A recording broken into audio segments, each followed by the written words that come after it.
Hi all, today I am talking about a pteridophyte, Psilotum.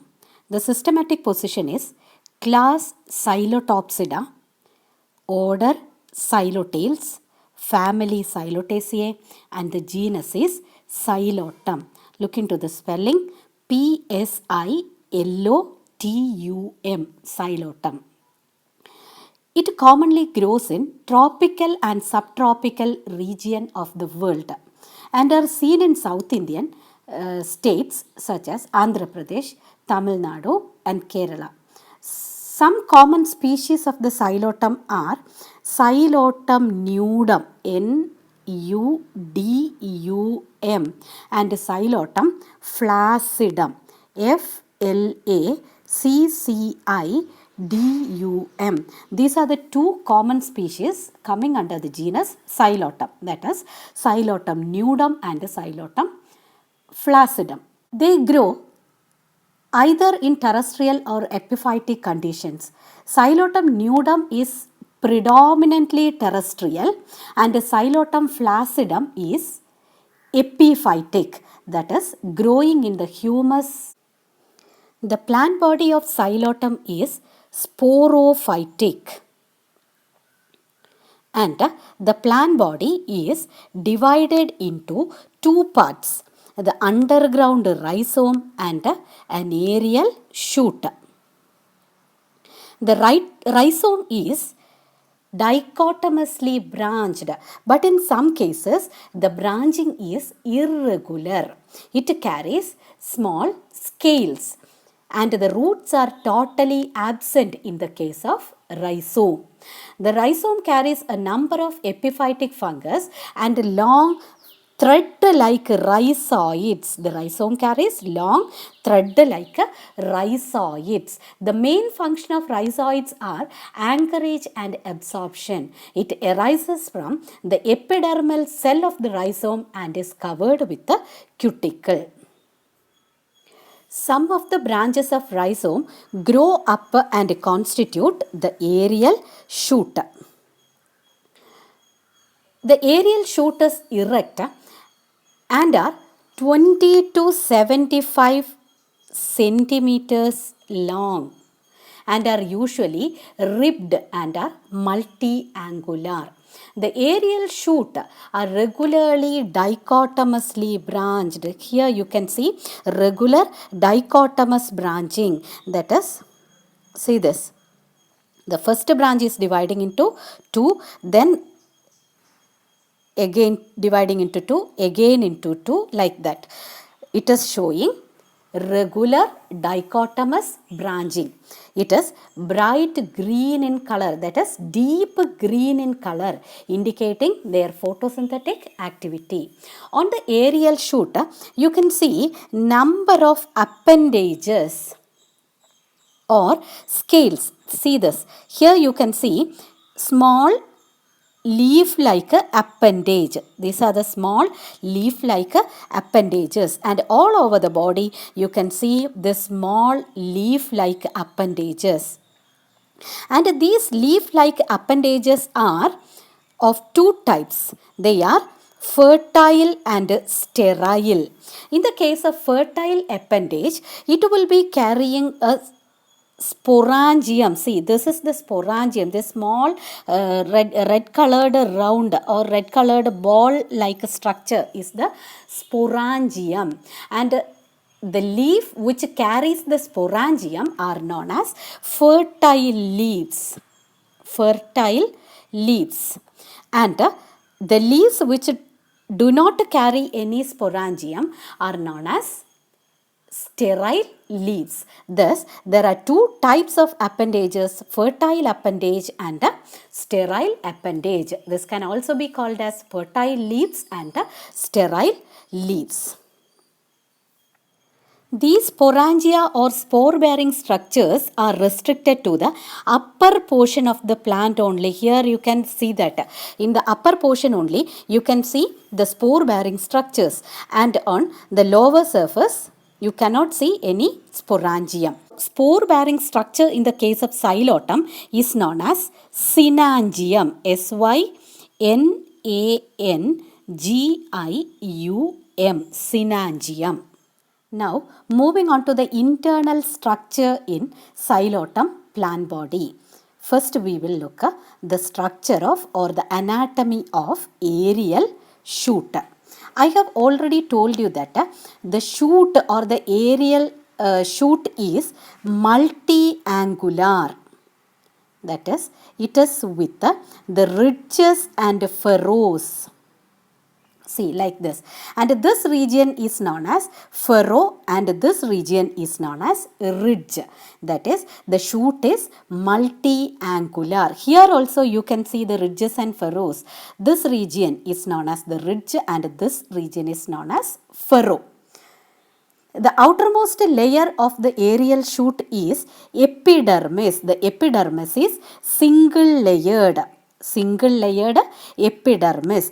The continuity of epidermis is interrupted due to the presence of stomata, and the stomata is sunken type. The epidermis is completely covered with a thick layer of cuticle, and these two features shows that the xylotum is having some xerophytic characters, that is thick cuticle and sunken stomata. Now, inner to the epidermis is cortex. Inner to the epidermis is cortex. The cortex is differentiated into the outer cortex, this is the outer cortex, middle cortex and the inner cortex. The outer cortex is made up of chlorenchymatous cells, and these cells are loosely packed with the intercellular spaces. You can see 2 to 5 layers of chlorenchymatous cells. In the case of xylotum, the leaves are reduced into appendages. So, the main function of photosynthesis is carried out by this chlorenchymatous outer cortex. Inner to the outer cortex is middle cortex, and this middle cortex consists of sclerenchymatous cells and are 4 to 5 layer cell in thickness. This is giving mechanical support for the plant. The innermost cortex is the inner cortex and it consists of parenchymatous cell which are closely packed. The cortex is restricted by the endodermis. The endodermis is single layered. Here you can see single layered endodermis, this region. This is the single layered endodermis. The nature of steel varies in different region of the aerial shoot. That is, in the lower region, that is in the basal region, here you can see the basal region, you can see actinosteel. And in the middle portion, the steel will be siphonosteel. And in the upper portion, the steel will be plectosteel. That is, in the lower portion, you can see actinosteel. And in the middle portion, it will be siphonosteel. And in the upper portion, it is plectosteel. Here you can see the actinosteel. See, this is the actinosteel, that is the xylem is with the radiating edges. See, and this radiating edges will be carrying the protoxylem, and in the central region it will be carrying the metaxylem. In the middle portion, I have told you that the steel is a siphonosteel. That is, in the center it occupies a pith. Outer to the pith, you can see the xylem, radiating xylem. And in the upper region of the stem, the steel is a plectosteel. That is, the xylem is broken down into small plate-like structures. Outer to the xylem is phloem, this region. You can see the phloem, and this is all about the internal structure or anatomy of aerial shoot. Now, moving on to the internal structure of rhizome. Here the epidermis is ill-defined. The outermost layer is the epidermis, but it is ill-defined. Inner to the epidermis is the cortex. This region, this is the cortex, and here also the cortex is differentiated into outer cortex. This is the outer cortex, middle cortex, and the inner cortex. The outer cortex, middle cortex, and inner cortex are made up of parenchymatous cells. But in the case of outer cortex, these parenchymatous cells carries mycorrhizal association and the cells are loosely packed. The middle cortex is with the parenchymatous cells and it carries starch grains. The inner cortex is brown in color. That is, the inner cortex is brown in color. This is due to the product phlobophene.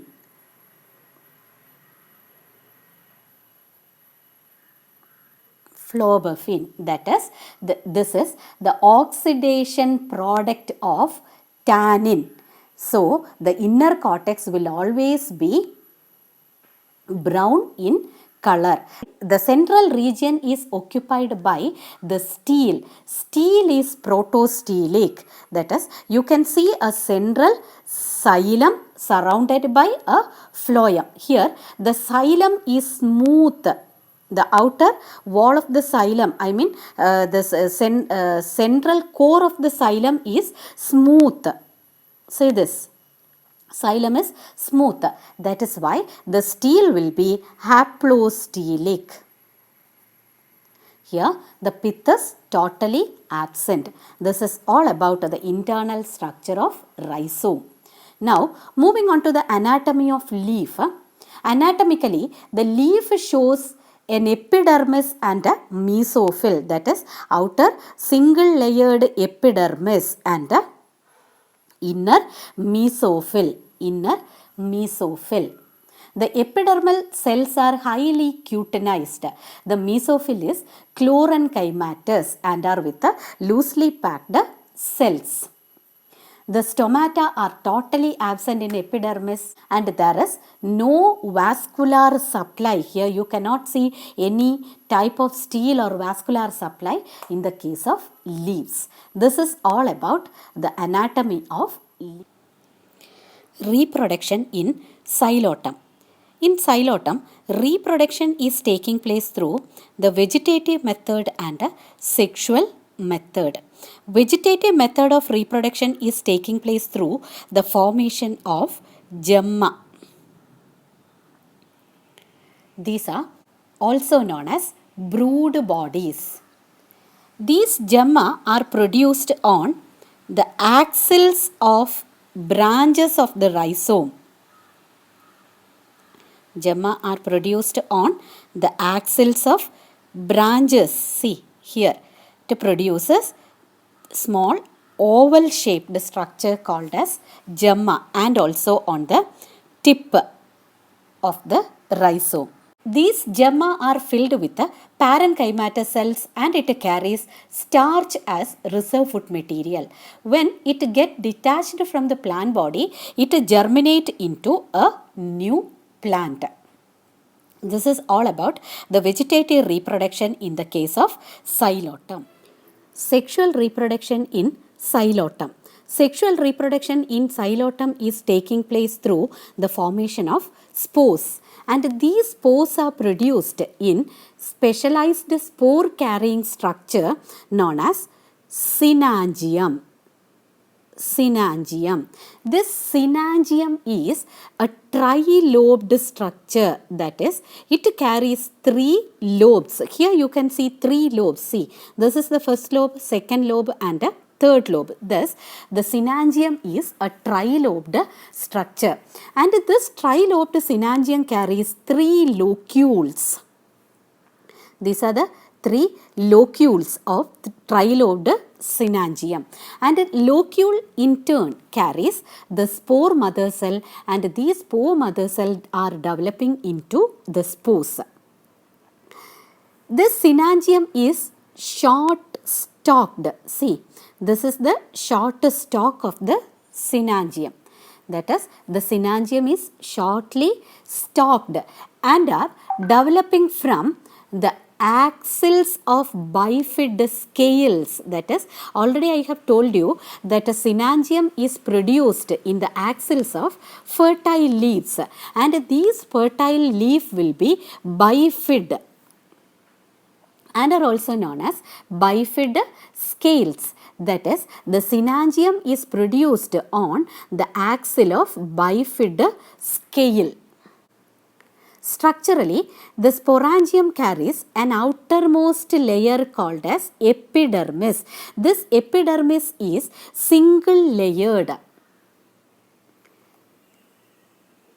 and are thickened except the point of dehiscence. Inner to the epidermis is 4 to 5 layer of cells. Here you can see 4 to 5 layer of cells. These 4 to 5 layer of cells extend inward, making the sporangium trilocular.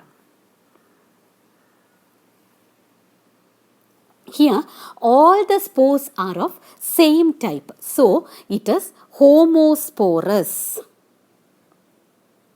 Homosporous.